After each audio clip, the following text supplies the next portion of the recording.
ধরো জিনিসটা static, maximum যত ফোর্স বাড়বে তত কি হবে, টেনশন বাড়বে, মানে স্মল এম মাসটা সরে যাবার প্রবণতা তত বাড়বে।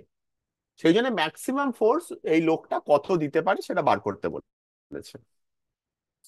প্রথমে আমি লোকটার ফ্রি বডি ডায়াগ্রাম আঁকি with respect to small m. Small m static, কোনো অসুবিধে নেই আমার। Inertial reference frame, weight capital M g নিচের দিকে, নর্মাল রিয়াকশন এন ওপরের দিকে। ধরে নিচ্ছি এফ ফোর্সে টানছে বা টি ফোর্সে টানছে, তাহলে রিয়াকশন ফোর্স টি, সেটাই টেনশনে পরিণত হবে। আর কোনো ফোর্স আছে? লোকটার ক্ষেত্রে আর কোনো ফোর্স নেই। তার মানে T plus N is equal to capital M g. এবারে লোকটার ক্ষেত্রে শুধুমাত্র ভার্টিক্যাল ডিরেকশনে ফোর্স, লোকটার ক্ষেত্রে কোনো হরাইজন্টাল ফোর্স নেই। তার মানে লোকটার ক্ষেত্রে কোনো ফ্রিকশনের এফেক্ট নেই, লোকটার ক্ষেত্রে কোনো ফ্রিকশন নেই। Small level free body diagram আঁকি উইথ রেসপেক্ট টু গ্রাউন্ড।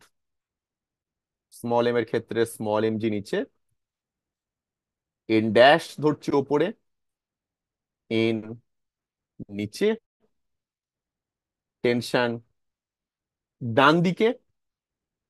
যেহেতু অবজেক্টটাকে ডান দিকে টেনশন দিচ্ছে, অবজেক্টটা tending to move towards the right, সেই জন্য ফ্রিকশনাল ফোর্স তলাতে কাজ করবে বাঁ দিকে। ব্যাস, এখানেই শেষ। আমি লিখতে পারি capital N plus small M g is equal to N dash. একটা কথা দেখো, কেউ যদি এনটাকে এন না লিখে এই অঙ্কটায়, এনটাকে যদি ডাইরেক্ট লিখতো ক্যাপিটাল এম জি বা হ্যাঁ ক্যাপিটাল এম জি, তাহলে অঙ্কটা ভুল হয়ে যেত। এবার বুঝতে পারছো আমরা যে শুরুতে নর্মাল রিয়াকশন হিসেবে কনসিডার করেছি কেন? এই হচ্ছে একটা অঙ্ক যেখানে কেউ যদি নর্মাল রিয়াকশন না নিয়ে জাস্ট যদি এমজি নিয়ে নেয়, অঙ্কটা ভুলে যাবে। কারণ normal reaction is not equal to mg এখানে। T is equal to frictional force, আর frictional force is less than or equal to mu times N dash. এটা কিন্তু এই ইকুয়েশনটাই ফাইনালি আমাকে হেল্প করবে। এবার আমি কি পাচ্ছি, T plus N equals to M G, আবার T is equal to frictional force. তাহলে আমি লিখে দিতে পারি যে frictional force plus N equal to M G. আমি আমার মতো করছি, তোমরা হয়তো এইভাবে করোনি, বাট আমি এইভাবে করলাম। Frictional force plus N equals to M g, আমাকে ফ্রিকশনাল ফোর্সটা রাখতে হবে ইকুয়েশনে, তাই আমি এন ইকুয়ালস টু লিখে নিলাম এম জি মাইনাস ফ্রিকশনাল ফোর্স। লিখে এই স্টেপে আমি পুট করে দিলাম। কি পাবো?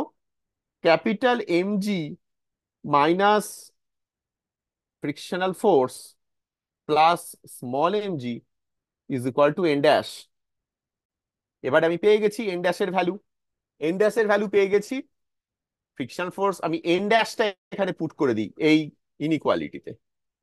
আমি লিখতে পারি F F less than equal to mu times N dash, মানে F F less than or equal to mu times capital M G minus frictional force plus small M G. এবার আমি ইনইকুয়ালিটি সলভ করবো একটা, frictional value ফোর্সের value কি হতে পারে। Actually আমাকে এফটা বার করতে হতো না, বা টিটা বার করতে, আমি সবটা এই ফ্রিকশনাল ফোর্সের টার্মসে করে ফেলেছি, এটাকে টি দিয়ে করলে বেটার হতো।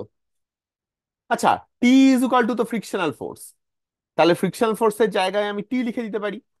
টি less than equal to mu times capital M G minus T plus small M G, মানে T less than or equal to mu times M G minus mu T plus mu times small M G, মানে T times one plus mu less than equal to mu G small M plus capital M. এখান থেকে পাচ্ছি T less than or equal to mu G small M plus capital M by one plus mu. Less less than equal to, টেনশনটা তো zero minimum হতেই হবে, তাহলে জিরোর থেকে বড় এর থেকে ছোট, তাহলে এটাই হয়ে যাবে ম্যাক্সিমাম ভ্যালু।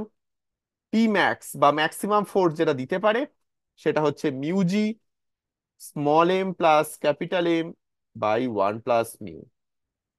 এটাই বেরিয়েছে তোমাদের? এটাই আনসার? ওকে, চলো নেক্সট প্রবলেম।